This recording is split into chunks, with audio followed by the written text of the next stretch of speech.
Alright, Paul, this is after about 15 minutes of idling. Let's read our gauges.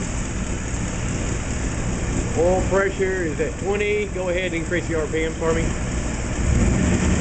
Increase. Increase.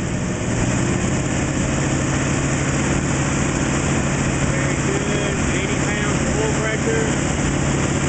21 tracking. And temp loading at about 150.